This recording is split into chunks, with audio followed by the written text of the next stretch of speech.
Hi everyone, I welcome you back to my YouTube channel. In today's video, I will be talking about formation of a company part 2. Under this heading, I will be explaining the preliminary requirements for the incorporation of a company. I will advise you watch my previous video where I explain the forms of business organizations and types of companies so as to have a better understanding of this video. In Nigeria, before the Corporate Affairs Commission can register a company, there are some legal requirements under the Companies and Allied Matters Act 2020, also known as CAMA, which the promoters of a proposed company must comply with in respect of its registration. Section 18 of CAMA provides for the rights of any two or more persons to incorporate a company by just complying with the requirements of the Act. Its subsection 2, however, provides for the right of an individual to form a private company. The implication of this provision is that an individual cannot form a company, although it must be a private company, unlike the Nigeria of yesterday where an individual cannot single-handedly form a company. And also, two persons or more persons can come together to form a company. A person or two persons with an existing company can incorporate a company, or two or more existing companies can come together to incorporate a company. One of the requirements to incorporate a company is its membership, which must not exceed 20 persons, or it will not be registered, as it is mandatory for any association of persons exceeding 20 carrying on business for profit making to be registered. Of course, to every general rule, there is an exception.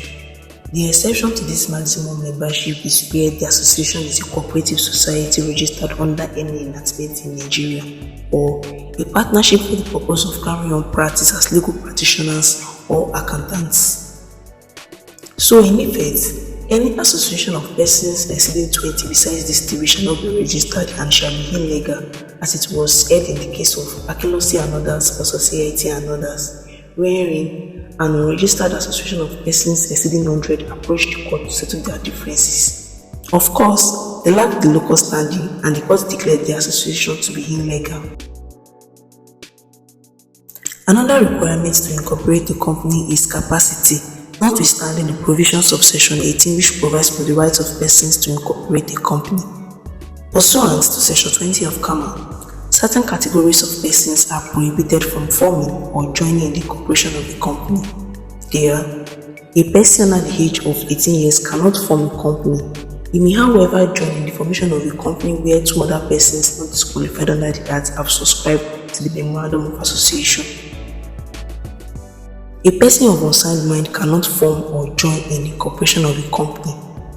This person must be so found to be of unsound mind by a court in Nigeria or elsewhere that some people can attest, or there is a medical report attesting a person to be of unsound mind cannot suffice to disqualify such person. One of the flaws of this prohibition is that courts usually don't pronounce on the state of mind of persons, except where it is brought up as an issue or as a defense in a criminal case. Another category of persons prohibited is an undischarged bankrupt, that is, a person who cannot pay his debts of a specific amount. He must also be so declared a bankrupt by a court.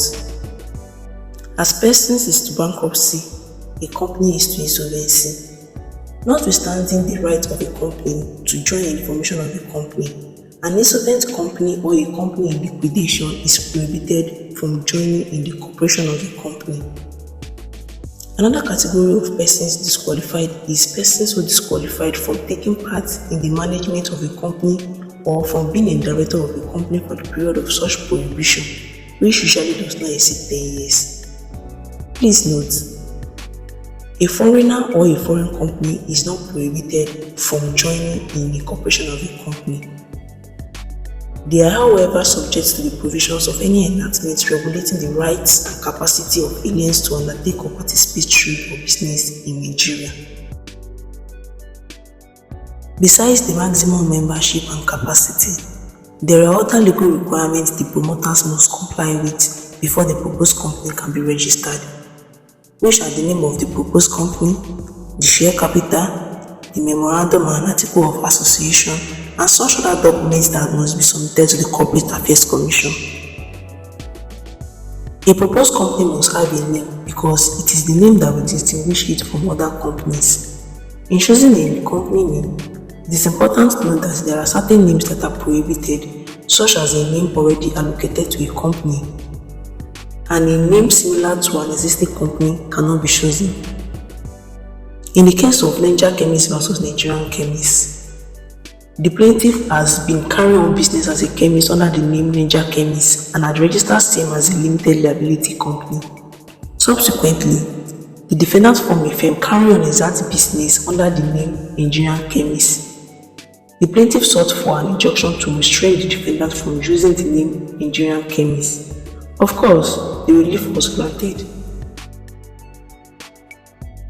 The use of words in addition to a proposed name such as federal, state, chartered, government, and so on is prohibited because it may mislead the public as to the government's interest or patronage, and it requires the consent of the commission before it can be registered.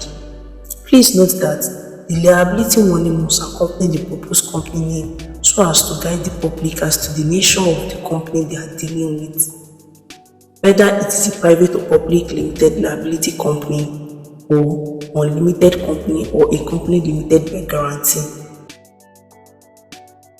After deciding the name for the proposed company, the next step for the promoter is to apply to the commission for reservation of the name pending the registration of the company and pay the prescribed fee.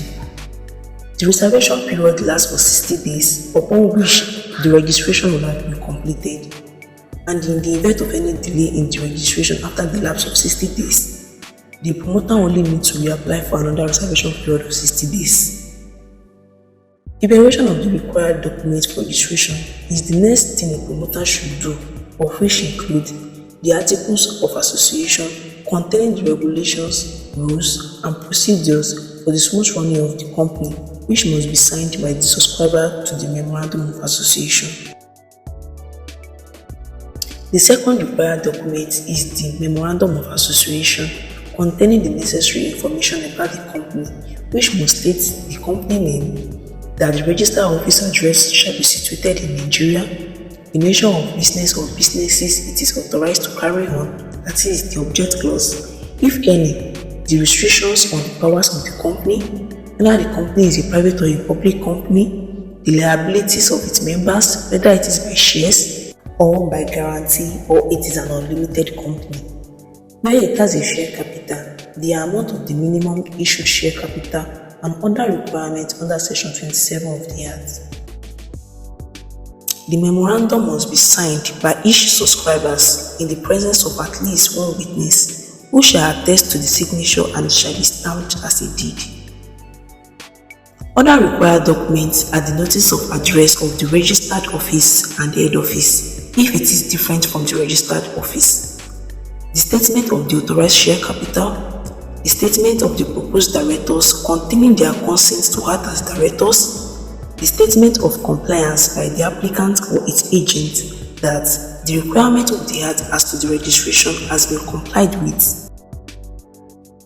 This statement of compliance may be signed by a legal practitioner and attested before the Commissioner for Votes or a notary public. The next step for the promoter is to file this requisite document to the Commission for registration, after which the Commission shall scrutinize the document to ensure total compliance with the provision of the Act. Upon satisfaction, the promoter shall pay the requisite fees and a certificate of incorporation signed by the registrar shall be issued. However, the Commission may refuse to register a company where, in its opinion, the proposed company have not complied with the requirements under the Act. An aggrieved applicant whose application has been refused will give notice to the Commission, requiring it to apply to the court for duration, and the Commission shall do so within 21 days of the receipt of such notice. Cases have shown that the court would compel the Commission to register the company in certain circumstances, especially where there is no illegality and the provisions of the Act have been complied with. In the case of licensing versus registrar of companies, an order of mandamus was issued to compel the registrar to register British Leonard International, noting that the act has been complied with and the memorandum of the company is lawful. So in summary, an individual or persons who wishes to incorporate the company in Nigeria must decide on the type and size of company, must carefully choose a name that is not prohibited under the Act, and must prepare and file to the Commission the requisite documents for registration, such as the Memorandum and Article of Association. And upon satisfaction by the Commission, payment of the requisite fees will be made and a certificate of incorporation will be issued. This certificate shall be prima facie evidence that all requirements of the Act in respect of the registration and matters precedent or incidental to it have been complied with, and from the date of the certificate, the company becomes a body corporate. I hope you enjoyed this video and learned from it. Don't forget to like this video and share with your friends. Don't forget to subscribe if you are yet to subscribe to my channel. And please don't forget to turn on your notification bell so you will be notified of my next video. Thank you. Bye.